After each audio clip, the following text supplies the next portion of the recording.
हालात पूरी तरह से काबू से बाहर हो गए हैं, तो अब मिन्नत तरला मोदी का किया जा रहा है। आज बात बांग्लादेश की। यहाँ भी बच्चों को इसकी कीमत चुकानी पड़ रही है, जहाँ महामारी के बाद अब बच्चों की सेहत को लेकर फिक्र बढ़ रही है, क्योंकि वहाँ कई परिवार अपने बच्चों को 2 वक्त का खाना तक ठीक से नहीं खिला पा रहे। बांग्लादेश ने $800 मिलियन अडानी ग्रुप के यानी कि इंडिया के $800 मिलियन देने, जो कि उन्होंने उनसे इलेक्ट्रिसिटी ली थी। भूखी हूँ, मेरे बच्चे भूख की वजह से रोते हैं। हम अब मीट या मछली नहीं खाते, ताज़ा सब्जियाँ भी महंगी हैं। हम करें तो करें क्या? कश्मीर तो आज तक आज़ाद नहीं हो सका भाई। या तो आप एक दफ़ा फिर जंग करके कश्मीर आज़ाद करवा लें, और अगर आप इस काबिल नहीं हैं या आप किसी भी वजह से जंग नहीं करना चाहते, तो फिर ताल्लुकात जो हैं मामूल के, जिससे आपकी आवाम जो हैं वो उससे फ़ायदा हो सके, वो ताल्लुकात आप कायम कर लें। आज बांग्लादेश के अंदर 10 करोड़ से ज़्यादा लोग ऐसे हैं जो 2 टाइम का खाना ढंग से नहीं खा पा रहे हैं। 10 करोड़ ऐसे बांग्लादेशी हैं जो ढंग से अपना, उनको जो रोटी नहीं मिल रही ढंग से, उनको ना कमाई का उनका कोई सिस्टम बन पा रहा है, ना उनको खाने पीने का हो पा रहा है, क्योंकि फैक्ट्रियां बंद, कारखाने बंद, सब कुछ बंद, एक्सपोर्ट बंद, बेरोज़गारी, नौकरियां चली गई लाखों करोड़ों लोगों की। छोटा व्यापारी जो है वो डरा हुआ है कि कब हमको लूट लें, कब जो छोटे जो लोकल गुंडे हैं वो बहुत ज़्यादा एक्टिवेट हो गए हैं।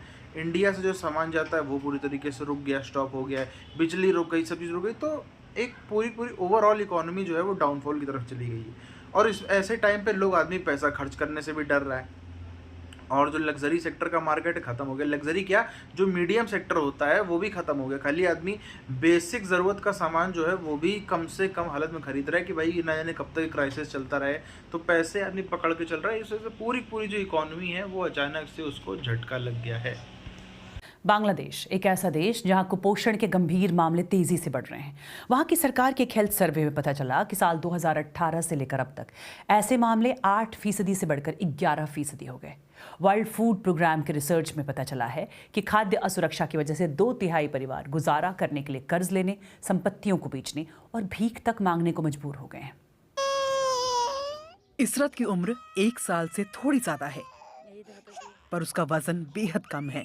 उसकी उम्र के मुताबिक उसका वजन आधा है। खाने पीने की चीजों की बढ़ती कीमतों की वजह से इसरत की माँ गुजारा नहीं कर पा रही हैं। वो डरती है कि कहीं उन्हें जल्द ही भीख न मांगनी पड़ जाए। इस परिवार को सरकार की तरफ से थोड़ा बहुत चावल मिलता है, लेकिन वो काफी नहीं है। भूखी हूँ, मेरे बच्चे भूख की वजह से रोते हैं। हम अब मीट या मछली नहीं खाते, ताज़ा सब्जियाँ भी महंगी हैं। हम करें तो करें क्या? बांग्लादेश के सबसे गरीब जिलों में से एक जमालपुर को कोरोना वायरस, बाढ़ और यूक्रेन जंग की वजह से बढ़ते तेल के दामों ने और गरीब बना दिया है। बांग्लादेश में कोरोना काल से पहले चावल के जो दाम थे वो अब के दौर में 2 गुना हो गए हैं, और खाने की बाकी चीजों के दाम भी लगातार बढ़ रहे हैं। चिकन, जो यहाँ के कम आय वाले समुदाय का प्रमुख भोजन है, उसके दाम 1 महीने में 3 गुना बढ़ गए हैं। यहाँ हर बेड पर बुरी तरह कुपोषित बच्चे हैं। लगभग 2 साल का यासीन काफी बीमार है और उसका शरीर भी ठीक से नहीं बढ़ रहा। डॉक्टरों ने मुझे सलाह दी है कि इसे और पौष्टिक खाना खिलाएं, पर मैं उसे नहीं खिला पा रही। तो मेरे बच्चों को पौष्टिक खाना कहाँ से मिलेगा? मेरे जैसे लोगों के लिए जिंदगी बहुत मुश्किल है। वर्ल्ड फूड प्रोग्राम के न्यूट्रिशन हेड का कहना है कि अब जरूरत है सरकारें ऐसे परिवारों को सीधे मदद करने के लिए कदम उठाएं, ताकि और ज्यादा नुकसान से रोका जा सके। तो पता कि पाकिस्तान को और इंडिया को, दोनों को, पाकिस्तानी और इंडिया के आपस में जो फ़ज़ाई हदूद हैं उनके इस्तेमाल ना करने की वजह से दोनों ममालिक को नुकसान हो रहा है। और हम जो ईंधन जो है उसके डॉलर हमारे पास हैं नहीं, मामला तो और ख़राबी की तरफ है, हमारे मुआशी हालत ख़राब है। अगर त्यारा ऊपर से गुजर भी जाएगा उनका या हमारा, उनमें से, उनकी हदूद में से गुजर है, तो इसमें ऐसी क्या बुरी बात क्या है? बहुत सारी चीज़ें ऐसी हैं जो वाया दुबई आ रही हैं। यानी जो 10 रुपये खर्चा करके आप यहाँ वाघा बॉर्डर से मंगवा सकते हैं, उसमें 2000 रुपये खर्च करके वहाँ से पहले दुबई जाती है, दुबई से फिर कराची आती है, और वहाँ से फिर यहाँ आती है। अब इससे बड़ी बेवकूफ़ी क्या हो सकती है? फिर हम क्या महंगाई का रोना रोते हैं। तो देखिए, इंडिया के साथ हमारे जो इख्तलाफात हैं बिल्कुल वो अपनी जगह, लेकिन अगर आप एक चीज़ दाएं हाथ से कान पकड़ सकते हैं तो आपने ऊपर से आके बाएं हाथ से ज़रूर पकड़ना। आप सीधे तरीके से वो काम तो कर आपका लें। ख्याल तो उस मकसद तो इन चीज़ों का ये होता है कि हम उनको रियलाइज़ करा रहे हैं कि जी आपका ये जो यकतरफा इक़दाम है हमारे लिए काबिल कबूल नहीं, इसलिए हम उनके साथ कोई बराह रास्त तिजारत नहीं करें। आप हम शुरू हो जाते हैं मसला कश्मीर से। इसमें कोई शक तो नहीं है कि कश्मीर हमारी शहर आग है, हम यही कहते हैं और समझते भी हैं, और कश्मीरियों के साथ हमारे दिल धड़कते हैं। लेकिन उसमें आप देखें कितनी दफ़ा इन 75, 76, 77 सालों में कितनी दफ़ा ताल्लुकात में उतार चढ़ाव आया, जंगें भी हुई, उसके बावजूद तजारत होती भी रही, बंद भी हो गई, सारी चीज़ें हो गई, लेकिन उससे फ़र्क तो नहीं कोई पड़ा। कश्मीर तो आज तक आज़ाद नहीं हो सका। भाई या तो आप एक दफ़ा फिर जंग करके कश्मीर आज़ाद करवा लें। एक्चुअली उनकी मार्केट बहुत ज़्यादा बड़ी है। उस आप देखें अमीर आदमी को कोई भी नहीं तंग करता, उसे पता है अगर अमीर आदमी को तंग करेंगे ये हमारा हुक्का पानी बंद कर देगा। इसी तरह इंडिया को देख लें, वो क्रिकेट में बादशाह है, फनकारों में बादशाह, उनके ड्रामे उनकी फिल्में सबसे ज़्यादा पूरी दुनिया में चलती हैं। क्यों चलती हैं? उनके पास पैसा बहुत ज़्यादा है और वो तरक्की करती हैं। हमारे जो पाकिस्तानी हैं ना लोग, वो कहते हैं कि हमें शॉर्टकट मिले, तरक्की ना करनी पड़े, रात को घर में मेहनत ना करें और पैसे हमारे घर पहुंच जाए। इंडिया वालों ने देखें अपने मोबाइल आज़ाद कर लिए हैं और हम देखें हमने अभी तक अपनी सुई आज़ाद नहीं की। यहाँ हमको देखा है एक तरफ हिंदू खड़ा है, एक तरफ मुस्लिम खड़ा है। अब जो वेस्ट वर्ल्ड है वो एक हिंदू पे ज़्यादा ट्रस्ट करेगी, हिंदू के साथ बिजनेस करेगी, हिंदू को जी काम देगी, जॉब देगी। लेकिन जहाँ मुस्लिम की बात आ जाती है वो वहाँ पर इस्लामोफोबिया डिस्कस करेंगे, वो वहाँ पर जहाँ, हालांकि हर मुसलमान बुरा नहीं होता, कोई रिलीजन बुराई नहीं सिखाता। इस्लाम भी हम तमाम मुसलमान कहते हैं भाई हमारा रिलीजन तो सबसे ज़्यादा पीस सिखाता है। लेकिन अब एक हिंदू और एक मुस्लिम का फ़र्क भी सोशल मीडिया पर बहुत ज़्यादा है। वो मिस इसलिए वजह, अब देखें मैं मुसलमान हूँ, मुझे कहना नहीं। जो नेशनलिज्म भी होता है ना कि भाई ये पाकिस्तानी नेशनलिस्ट हैं, जैसे फिलीपाइंस के लोगों को बड़ा पसंद किया जाता है, ये बड़े मेहनती है। इंडियंस को जैसे आपने कहा कि बड़े काबिल है, मेहनती है। पाकिस्तानियों ने आज तक कोई ऐसी रेपुटेशन भी नहीं बनाई। अब तो बात मस्जिदों तक आ गई, भाई ये मस्जिद पाकिस्तानी चला रहे हैं, चलो भाई इसको भी बंद कर दो। वैसे वो सही कर रहे हैं, बंद ही कर देनी चाहिए। मैं इसके हक में हूँ, वो इसलिए मैं इस हक में हूँ। आप पाकिस्तानी मस्जिदों के बाहर देख लें, जूतियाँ आपकी चोरी हो जाएंगी, लोटे चोरी होते हैं। आप बाहर नलका लगा होगा, टूटी लोगों की वजह से चल रहा है।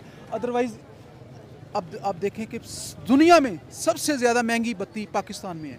इसका क्या मतलब है कि हमें चाहिए 1000 मेगावाट और हम पैसे दे रहे हैं 2000 मेगावाट के। क्यों? ये हमारे लिए लम्हे फ़िक्री है कि जो हमारी स्टेट का जो मज़हब है उसमें बहुत सारी इस तरह की गंदगी शामिल हो चुकी है जो हमारे मज़हब के लिए बहुत ही ज़्यादा डेंजरस है। और दूसरी तरफ हम हिंदुज़म को देखें, वो अपनी उसमें भी काफ़ी तरह चेंजेस की गई हैं उनके जो पैरोकारों की तरफ से, लेकिन उस हद तक वो नहीं गए। मतलब वो काफ़ी अभी भी अब पीस प्रमोट कर रहे हैं, बाकी चीज़ों को साथ साथ लेकर चल रहे हैं, लेकिन हमारी तरफ ये मौलवियों की जो मोनोपली है इसकी वजह से बहुत ज़्यादा डिस्टर्बेंस पैदा हुई है वर्ल्ड वाइड। बांग्लादेश के अंदर एक बड़े फूड क्राइसिस ने जन्म ले लिया है। बांग्लादेश के अंदर एक खाने की कमी से इनकी 60% आबादी जो है वो गुजर रही है, जिसको 2 वक्त का खाना ठीक तरीके से नहीं मिल पा रहा। उसके कारण जो सबसे बड़े बताए जा रहे हैं, एक तो भारत के जितने भारत से यहाँ से एक्सपोर्ट जाता था, वहाँ पर इंपोर्ट होता था, वो सब आइटम पूरी तरीके से हो गया ठप।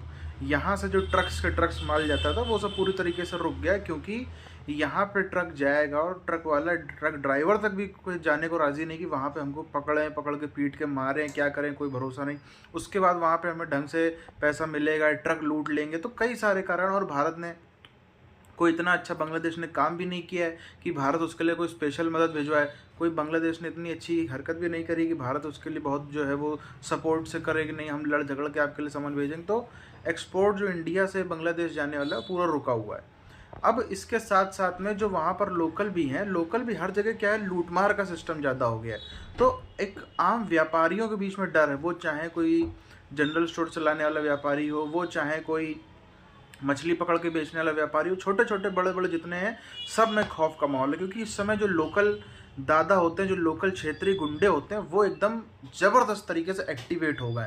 और एक्टिवेट होने के बाद क्या है कि वो हर तरफ जो है हुड़दंग मचा रहे हैं, हर तरफ जो है आतंक फैला रहे हैं। अब इससे कोई दुकान लगाता है, कोई कई जो छोटे छोटे कमज़ोर रेडी वाले हैं, रेडी वाले, दुकान वाले, गुमटी वाले, सड़क पे ज़मीन पे कपड़ा बिछा करके बेचने वाले, इन सबको जो है वो आते हैं बाकायदा 2 लाठी लेकर के, लाठी डंडा दिखा करके लूट के भाग जा रहे हैं। इस वजह से लोगों ने भी अपना कर दिया, छोड़ दिया, भाई हमको करना ही नहीं। जो छोटा एकदम निम्न स्तर का व्यापारी है, जो ठेले पर और इन सब पे काम करता है, वो डर गया है, उसके अंदर खौफ का माहौल है इस वजह से। और पूरी की पूरी ओवरऑल जो है फैक्ट्रियाँ नहीं चल रही, बिजली ना होने के लिए फैक्ट्रियाँ नहीं चल रही, सब कुछ नहीं चल रही, तो बेरोज़गारी भी तेज़ी से फैली है। इससे होता क्या है, पूरी इकॉनमी है जो वो गड्ढे में चली गई है। अब जो ये था कि स्टूडेंट प्रोटेस्ट करेंगे, और जो स्टूडेंट प्रोटेस्ट था जो कि एक जाहिल प्रोटेस्ट का रूप ले चुका था, उसने बने बनाए बांग्लादेश को, जो अच्छा खासा स्टेबल था, थोड़े ऊपर नीचे होता रहता है, माहौल सुधर जाते अगर शेख हसीना रहती, तो उसको अच्छे वाले माहौल को बर्बाद करने की जो है वो काम कर दिया है।